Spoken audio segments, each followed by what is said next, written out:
Punjab Kings Delhi Capitals इत्येतयोः दलयोः मध्ये सायं 819 किलोहर्ट्ज मीडियम वेव पर आप आकाशवाणी के इंद्रप्रस्थ स्टेशन जो सुन रहे थे, एक्सेस डेटा के D808 रेडियो में यहाँ सिग्नल स्ट्रेंथ दिया गया है 59 dBu और यहाँ सिग्नल टू नॉइस रेशियो दिया गया है लगभग 20 dB।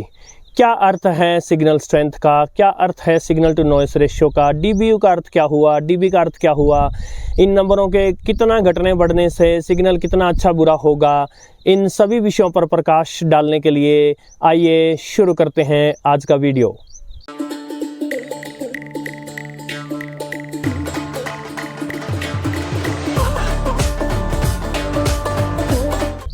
साथियों नमस्कार।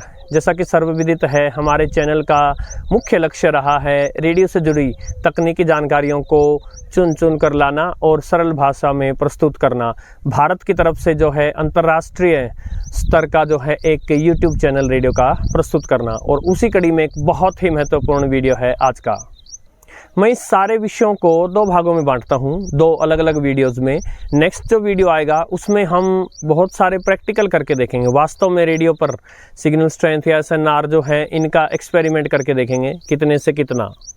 किंतु आज के वीडियो में जो है हम इसके तकनीकी पहलुओं को देखेंगे कि आखिर ये चीज़ें क्या होती हैं। तो चलिए स्टार्ट करते हैं। सिग्नल स्ट्रेंथ जो है वो सिग्नल की ताकत को दर्शाता है। यदि मरा हुआ कमज़ोर सिग्नल आया है तो सिग्नल स्ट्रेंथ कम होगी, और यदि अच्छा ताकतवर सिग्नल आया है तो सिग्नल स्ट्रेंथ ज़्यादा होगी। सिग्नल टू नॉइस रेशियो हमें दर्शाता है कि सिग्नल के साथ साथ नॉइस कितना आ रहा है। नॉइस भी एक प्रकार का सिग्नल ही है, लेकिन वो अनवांटेड सिग्नल है, अवांछित जो है सिग्नल है। फॉर एग्जांपल बिजली कड़कने से या बादलों के गरजने से या कोई भी दूसरी जो इलेक्ट्रिक गतिविधियां हो रही हैं आसपास, उसकी वजह से, या फिर रेडियो के ट्रांसमीटर में ही कोई समस्या हो, सिग्नल के साथ साथ नॉइस भी आ गया हो, या आपके रिसीवर में व्हाटएवर कहीं से भी आया हो, लेकिन सिग्नल के अलावा जो भी डिस्टर्बेंस आ गई है उसमें वो नॉइस है। और सिग्नल टू नॉइस रेशियो का मतलब ये हुआ कि आप सिग्नल की पावर को ऊपर रखें और उसे भाग दे दें नॉइस की पावर से, तो जो उत्तर आएगा आपके पास वो सिग्नल टू नॉइस रेशियो हुआ। तो मान लीजिए सिग्नल की ताकत है 10 और नॉइस की ताकत है 5, तो 10 को आप 5 से भाग करेंगे तो 2 आ गया। यानी 2 का अर्थ ये हुआ कि नॉइस के मुकाबले सिग्नल जो है वो दुगना है। तो जाहिर सी बात है आप सिग्नल स्ट्रेंथ भी ज़्यादा चाहेंगे, ताकतवर सिग्नल आए, और साथ में आप चाहेंगे कि साफ सिग्नल आए, तो सिग्नल टू नॉइस रेशियो भी ज़्यादा होना चाहिए। यानी नॉइस के मुकाबले सिग्नल की जो पावर है वो बहुत ज़्यादा होनी चाहिए। अब किस प्रकार मापते हैं इसको? जो हमारे को रेडियो दिखा रहा है dBu, ये क्या हुआ, और dB क्या हुआ? तो इसमें dB है डेसिबल। बेल आया है ग्रैम बेल नाम से, जो जिन्होंने टेलीफोन का आविष्कार किया था उन्होंने एक यूनिट बनाया था बेल। बाद में जो है बेल की बजाय डेसिबल ज़्यादा चलने लगा। डेसी का अर्थ है 1/10, 10वां हिस्सा। यानी बेल जो यूनिट्स थे उनका 10वां हिस्सा यूज करने लगे हम डेसिबल। अब डेसिबल जो है वो एक नॉन लीनियर यूनिट है, और डेसिबल में जो है किसी भी यूनिट के डेसिबल बनाए जा सकते हैं। इसका एक सिंपल सा उदाहरण है, डेसिबल में लॉगरिथम यूज होता है। पहले आपको लॉगरिथम बताना होगा क्या होता है, उसके बाद ही आप डेसिबल को अच्छे से समझ पाएंगे। तो जैसा हम जानते हैं गणित में, मैथमेटिक्स में लॉग टेबल्स होती हैं, लॉग के अलग अलग बेस होते हैं। सबसे मुख्य है लॉग बेस 10। अब इसका अर्थ क्या है आपकी स्क्रीन पे लिखा भी आता रहेगा नीचे, और मैं आपको समझाता भी रहूँगा। मान लीजिए आपको 10 का लॉग लेना है तो 1 आएगा, 100 का लॉग लेना है तो 2 आएगा, 1000 का लॉग लेना है तो 3 आएगा। इसका मतलब क्या है, आप 10 का लॉग ले रहे हैं, इसका मतलब 10 की पावर में कितना करें कि 10 उत्तर आ जाए, तो 10 की पावर 1 करेंगे तभी 10 आएगा। यदि आप 100 का लॉग ले रहे हैं तो 10 की पावर में कितना करें कि 100 आ जाए, 2, 10 की पावर 2 करेंगे तभी 100 आएगा, तो यानी 100 का लॉग हो गया 2। तो इस प्रकार आप देखिए जो आपका नंबर है वो बड़ा तेजी से बढ़ रहा है, 10 फिर 100 फिर 1000, लेकिन जब आप उसका लॉगरिथम ले रहे हैं तो वो बहुत आहिस्ता से बढ़ रहा है। 1 2 3, 10 का लॉग 1, 100 का लॉग 2, 1000 का लॉग 3। तो जिसका लॉगरिथम लिया जा रहा है वो वैल्यू बड़ी तेजी से बढ़ रही है। लॉगरिथम लेने के बाद जो आंसर आया है वो धीरे धीरे बढ़ रहा है। तो ये जो लॉगरिथम में वैल्यू 1 बढ़ने का मतलब है वास्तव में वो चीज़ जो है 10 गुना हो चुकी होगी। तो ये नॉन लीनियरिटी है। तो ये तो हुआ डेसिबल। तो डेसिबल में नॉइस को भी मापते हैं, सिग्नल की पावर को भी माप लेते हैं, सिग्नल के एम्पलीट्यूड को भी माप सकते हैं, किसी भी चीज़ को माप सकते हैं। तो हम जब सिग्नल स्ट्रेंथ लेंगे तो हम उसकी इलेक्ट्रिक फील्ड स्ट्रेंथ को माप रहे हैं, और वो हम मापेंगे वोल्ट पर मीटर के हिसाब से। वोल्ट काफ़ी बड़ा यूनिट हो जाता है, इसलिए मिली वोल्ट या माइक्रो वोल्ट यूज़ करते हैं। मिली का मतलब 1000वां हिस्सा और माइक्रो का मतलब 10 लाखवां हिस्सा। तो आपने जो dBu देखा वो U असल में माइक्रो म्यू को दर्शाता है, यानी 1 वोल्ट का 10 लाखवां हिस्सा। भविष्य के किसी वीडियो में वोल्टेज क्या होती है इसका एक प्रॉपर वीडियो बनाऊंगा। बहुत सारे लोग वोल्टेज का नाम सुनते ज़रूर हैं, लेकिन वास्तव में इसका सही अर्थ समझ नहीं पाते। अभी के लिए इतना मान लीजिए, हाई वोल्टेज का सिग्नल मतलब ज़्यादा स्ट्रॉन्ग सिग्नल। तो हमारे जो ये रेडियो जो सिग्नल पकड़ता है ये बहुत ही कमज़ोर होते हैं, तो 1 वोल्ट तो बहुत बड़ी चीज़ है। मिली वोल्ट या माइक्रो वोल्ट में पकड़ते हैं। डेसिबल में 2 प्रणालियाँ हैं, एक जिसमें आप पावर को लेके चलते हैं और एक आप जिसमें रूट पावर या एम्पलीट्यूड को लेके चलते हैं। अब इन दोनों की टेक्निकलिटीज़ में जाने की बजाय उसका असर क्या पड़ता है वो सीधा सीधा बता देता हूँ मैं आपको। यदि आप पावर में लेकर चल रहे हैं तो 3 डेसिबल का अर्थ है पावर दुगनी हो गई। 3 और डेसिबल बढ़ेंगे तो पावर और दुगनी हो जाएगी, और साथ में 10 डेसिबल का अर्थ है कि पावर 10 गुना हो जाएगी। और यदि आप रूट पावर यानी कि एम्पलीट्यूड में लेके चलते हैं तो इसमें थोड़ा सा डिफरेंट होगा। 6 डेसिबल अगर आपने 6 डेसिबल बढ़ा दिए तो आपकी पावर या आपका एम्पलीट्यूड जो है आपका सिग्नल दुगना हो गया। 6 और बढ़ाए तो और दुगना हो गया, फिर 6 और बढ़ाए तो जितना अब है उसका दुगना हो जाएगा, इस प्रकार। या 20 डेसिबल आप बढ़ाएंगे तो 2 गुना हो जाएगा। ये चीज़ जो है मेरी स्क्रीन पर साइड बाय साइड लिखी आती रहेगी। सो जैसा कि आप इस स्क्रीन पर देख पा रहे हैं, पावर और एम्पलीट्यूड 2 स्केल दिखाए हैं मैंने।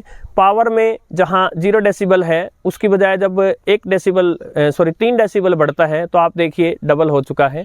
6 डेसिबल पे पहले वाले का डबल हो चुका है। लेकिन अगर आप एम्पलीट्यूड वाली साइड में देखेंगे तो 6 डेसिबल के बाद डबल होगा और 20 डेसिबल के बाद 10 गुना होगा। तो सिग्नल स्ट्रेंथ जो आप देख रहे हैं उसका यूनिट dBu है। यहाँ U जो है वो ग्रीक वर्ड माइक्रो को रिप्रेजेंट कर रहा है। माइक्रो का अर्थ होता है 10 लाखवां हिस्सा, यानी हम वोल्टेज को माइक्रो वोल्ट में मापेंगे। 1 वोल्ट के 10 लाखवें हिस्से को 1 माइक्रो वोल्ट बोलते हैं।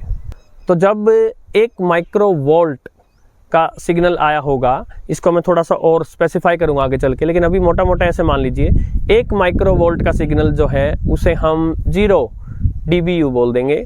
और जब 1 से दुगना हो जाएगा 2 तो उधर 3 डेसिबल हो चुका होगा। 2 से दुगना हो जाएगा 4 तो उधर 6 डेसिबल हो चुका होगा। ये है अगर आप सिंपल पावर वाला मेथड लेके चलें। लेकिन जो FCC है, फेडरल कम्युनिकेशंस कमीशन USA में, उन्होंने जो है एम्पलीट्यूड वाले स्केल को यूज किया है। यानी कि 1 माइक्रो वोल्ट 0 डेसिबल, फिर 1 से दुगना कर दीजिए 2 micro volt 6 decibel, 3 micro volt 18 decibel, इस प्रकार। तो इस प्रकार अगर 10 माइक्रो वोल्ट का सिग्नल हो तो डेसिबल में 20 बनता है, और 20 से अगर हम दुगना कर दें, 20 की बजाय 40 डेसिबल कर दें, तो ये जो 10 माइक्रो वोल्ट का सिग्नल था ये 10 गुना हो चुका होगा, यानी 100 माइक्रो वोल्ट। तो इसका सीधा सीधा अर्थ ये है साथियों कि इन रेडियोस पर जब आप सिग्नल स्ट्रेंथ की रीडिंग पढ़ते हैं और यदि वो रीडिंग 6 बढ़ जाती है, आपका सिग्नल स्ट्रेंथ मान लीजिए 70 था और 70 से 76 दिखाता है ये, तो उसका अर्थ ये है कि 70 पर जितना सिग्नल पकड़ रहा था उससे दुगनी पावर का सिग्नल ये 76 पर पकड़ चुका है। और इसी स्केल में मान लीजिए 40 सिग्नल स्ट्रेंथ दिखा रहा था और 40 की बजाय 20 का अंतर बढ़ा दिया है, यानी 40 की बजाय 60 आ गई है, तो आपका सिग्नल 10 गुना स्ट्रोंगर हो चुका है। अब यहाँ छोटा सा टेक्निकल पेज है। जब हम कह रहे हैं 1 माइक्रो वोल्ट सिग्नल, तो 2 अलग अलग यूनिट यूज़ किए गए हैं, एक dBu और एक dB माइक्रो। हालांकि U और माइक्रो दोनों ही जो है माइक्रो वोल्टेज को दिखा रहे हैं, लेकिन जहां dBu यूज़ किया जाता है, जो कि FCC यूज़ करती है, वो होता है कोई भी ऐसे 2 पॉइंट जो 1 मीटर की दूरी पर हो। सो ये 2 पॉइंट हो गए, इन 2 पॉइंट्स के बीच की दूरी हो गई 1 मीटर। इन 2 पॉइंट्स के बीच जो वोल्टेज है वो 1 माइक्रो वोल्ट हो। लेकिन टेक्सन के रेडियोज़ या एक्सेस डेटा वगैरह कह लीजिए, ये जो है ये एक इसका दूसरा वर्जन यूज़ करते हैं, dB माइक्रो। ये dB माइक्रो में क्या है, 2 पॉइंट लेने की बजाय 50 ओम का एक लोड लिया जाएगा, एक रेजिस्टेंस लिया जाएगा, और उसके आर पार जो वोल्टेज है वो 1 माइक्रोवोल्ट होनी चाहिए। ये अंतर है, बाकी स्केल वही है। डेसिबल 6 बढ़ गया तो सिग्नल दुगना स्ट्रॉन्ग हो गया, डेसिबल 20 बढ़ गया तो सिग्नल 10 गुना स्ट्रॉन्ग हो गया। सो ये जो मीटर है इन रेडियोज में, इसको RSSI बोला जाता है, रिसीव्ड सिग्नल स्ट्रेंथ इंडिकेटर। अब एक छोटा सा पेंच और है इन रेडियोज में, और वो छोटा सा पेंच ये है कि जो पीछे से सिग्नल आ रहा है ये उसकी वास्तविक स्ट्रेंथ को नहीं दिखाते। सिलिकॉन लैब्स की जो इसमें चिप यूज होती है SI4735, वो चिप खुद से इंडिकेशन नहीं करती, लेकिन अपनी 2 पिन्स पर जो है वो एक अवेलेबिलिटी देती है कि आप इन 2 पिन्स का यूज करके जो है सिग्नल स्ट्रेंथ बता पाएं। तो जो भी सिग्नल स्ट्रेंथ मीटर ये यूज करते हैं वो असल में उस चिप की 2 पिन्स जो है वो बता रही हैं, उतना सिग्नल स्ट्रेंथ वो दिखाते हैं। और इन रेडियोज में उस चिप से पहले एक प्री एम्प लग चुका होता है, यानी रेडियो जो है वो सिग्नल के साथ जो है थोड़ी सी छेड़खानी कर चुका है। तो जो सिग्नल स्ट्रेंथ आपको इन रेडियोज में दिखती है, जरूरी नहीं उसी स्ट्रेंथ का सिग्नल पीछे से आ रहा है, किंतु इस रेडियो का एंटेना और जो प्री एम्पलीफायर है वो, उन सब ने मिलकर जो अपनी तरफ से बढ़ावा देकर उस सिग्नल को, और फिर चिप से और आगे मेन एम्पलीफायर में जहां जाएगा सिग्नल, उसकी स्ट्रेंथ दिखाई जा रही है आपको। सो इसका अर्थ ये कि कितनी लेंथ का एंटेना यूज हुआ या किसने कितनी पावर का जो है प्री एम्प यूज किया, उस हिसाब से अलग रेडियो जो है सिग्नल स्ट्रेंथ, उसी रेडियो स्टेशन की सिग्नल स्ट्रेंथ अलग अलग दिखा सकता है। पुराने रेडियोज में सिग्नल स्ट्रेंथ दिखाने के लिए एक एस मीटर आता था। वो एस मीटर भी इन्हीं सिद्धांतों पर था। एस की वैल्यू 1 बढ़ जाए उसमें तो सिग्नल पहले के मुकाबले दुगना हो जाता था। यहाँ पर डेसिबल में वो वैल्यू 6 बढ़ जाए तब सिग्नल दुगना हो रहा है। और अब चलते चलते सिग्नल टू नॉइस रेशियो वो डेसिबल में दिखाए गए हैं यहाँ पर। और जिस प्रकार सिग्नल की वोल्टेज माइक्रोवोल्ट में मापी जा रही थी और पावर की बजाय एम्पलीट्यूड वाला जो लॉजिक है, यानी 6 डेसिबल में दुगना, 20 डेसिबल में 10 गुना, वही सेम स्केल जो है सिग्नल टू नॉइस रेशियो में यूज किया जा रहा होगा, मैं ऐसा मानकर चल रहा हूँ।